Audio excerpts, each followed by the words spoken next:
La causerie dominicale de ce dimanche de Pâques vous sera donnée par le Père Joël Fournier.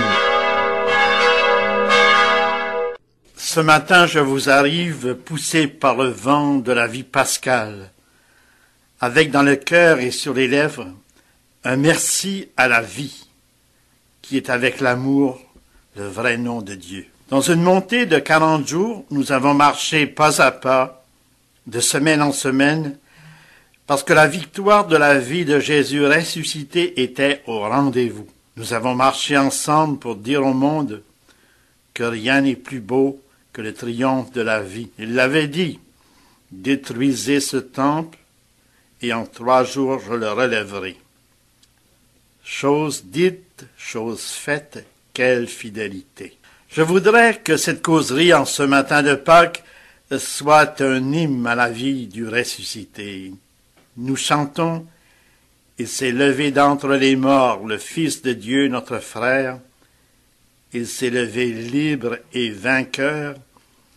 Il a saisi notre destin au cœur du sien pour le remplir de sa lumière. » Cet hymne du temps pascal nous invite à danser nos vies avec cette musique qui vient du cœur de Dieu. En ce matin de Pâques, dans la grande lumière de cette fête, pendant qu'autour de nous, la nature même applaudit discrètement mais sûrement à cette victoire sur la mort. La vie est venue frapper à la porte de nos tombeaux dans un monde où trop de gens vivent avec les apparences des vivants.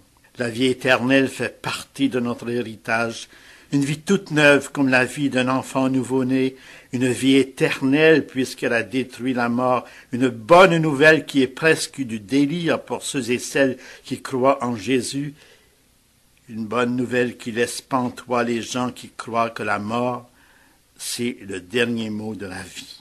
Pâques, un mot qui veut dire passage. Mais pas n'importe lequel passage, le passage de la mort à la vie, un passage de résurrection. Le matin de Pâques, c'est comme si la mort ramassait ses valises et nous disait « Lui qui a pour nom Jésus, il m'a vaincu. » Quelle défaite et quel aveu de la part de Madame la mort.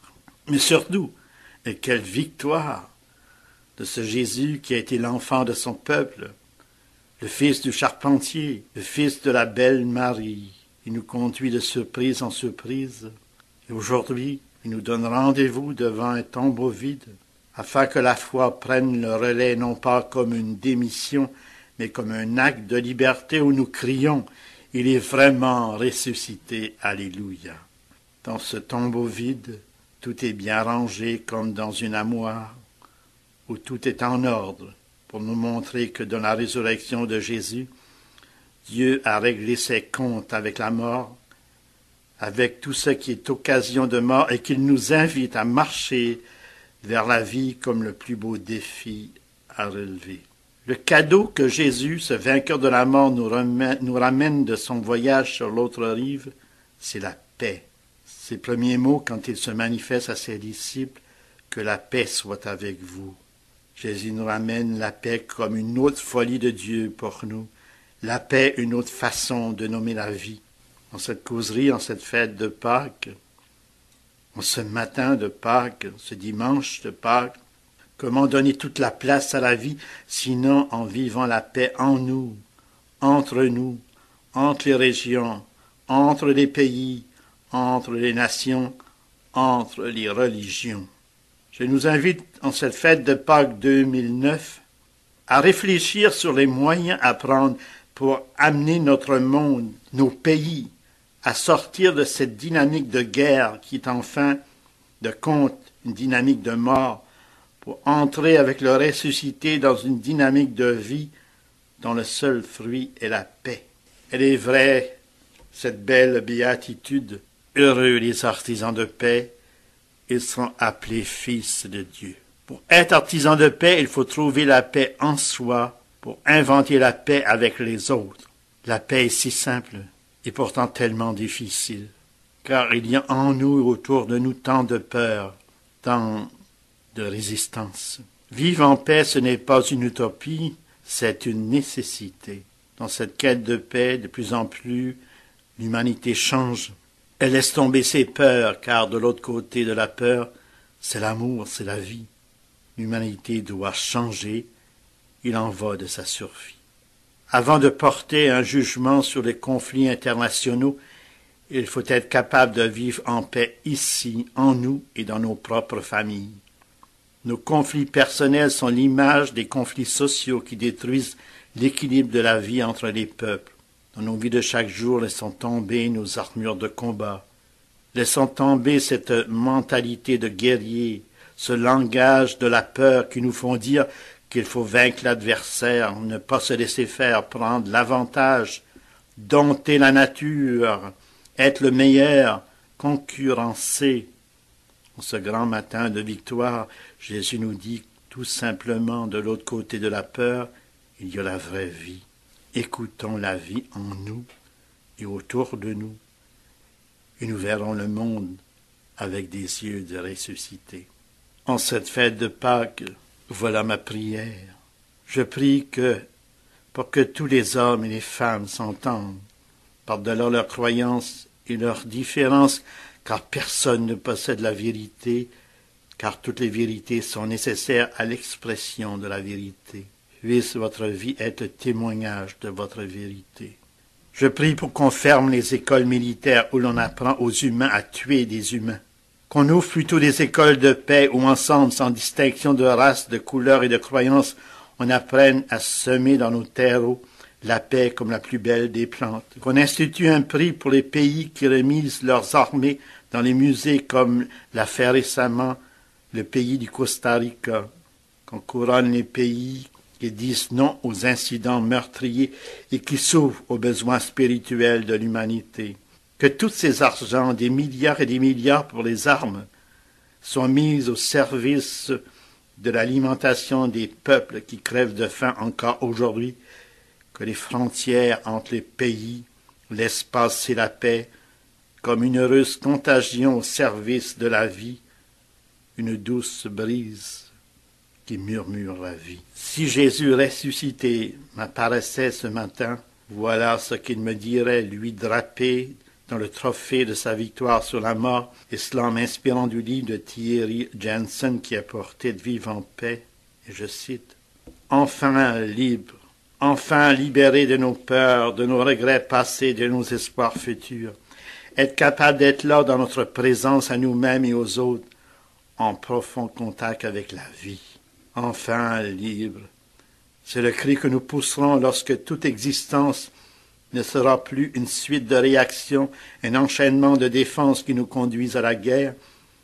Nous arrêterons de survivre pour enfin vivre. Il s'agira de vivre en intimité physique, émotionnelle et intellectuelle avec nous-mêmes. Alors, éclairés par cette conscience, nous pourrons cesser de réagir pour agir enfin. Notre paix intérieure nous indiquera comment créer la paix autour de nous et nous participerons à l'harmonie entre tous les êtres qui vivent à nos côtés dans ce magnifique jardin de la terre. Nous connaîtrons la joie d'être tout simplement et nous partagerons le véritable bonheur d'être avec les autres, tous les autres. Notre peur sera devenue un chemin qui mène au bonheur. Je voudrais terminer cette causerie de la fête de Pâques par un merci tout simple à la vie. Merci à la vie qui est si proche de nous et parfois nous la voyons comme l'étrangère tellement que nous l'ignorons dans sa force et dans sa fraîcheur. Chaque matin, quand je reprends ma vie avec son rythme, ses occupations en sortant du sommeil, est-ce que je suis éveillé à ce cadeau de la vie qui me vient de mes parents? Ici, je remonte la chaîne dans un acte de foi jusqu'à Dieu. Merci pour tous les vivants de la terre et surtout merci à vous qui m'accompagnez dans ce pèlerinage qui me conduira un jour dans les bras de Dieu. Merci pour tous ceux et celles qui vivent près de nous et qui portent dans leurs existences personnelles des blessures qui n'enlèvent rien à la grandeur de la vie. Merci pour ces peuples qui négocient la paix avant de braquer leurs armes qui risquent de détruire des milliers de vies humaines. Merci pour la vie des plantes, de toute cette vie des fonds des mers et océans qui nourrissent la vie de l'humanité. Mon seul souhait de Pâques pour moi et pour vous, faisons sauter les pierres qui nous enferment dans nos tombeaux pour rayonner de vie au présent. Et comme l'écrit Christian Bobin dans La plus que vive, c'est tellement étroit un cercueil pour contenir tellement de choses. Il y a urgence de commencer à vivre aujourd'hui, chers amis, en ressuscité, pour que la résurrection soit tout autant une expérience qu'une croyance. Depuis le premier matin de Pâques, quand on meurt, c'est pour la vie éternelle. Alléluia. Merci de votre écoute. Et à bientôt, toujours vivant. Alléluia.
L'équipe de la Causerie dominicale désire souhaiter joyeuse Pâques à tous les auditeurs et les auditrices. Bon dimanche de Pâques et à la semaine prochaine. Alléluia.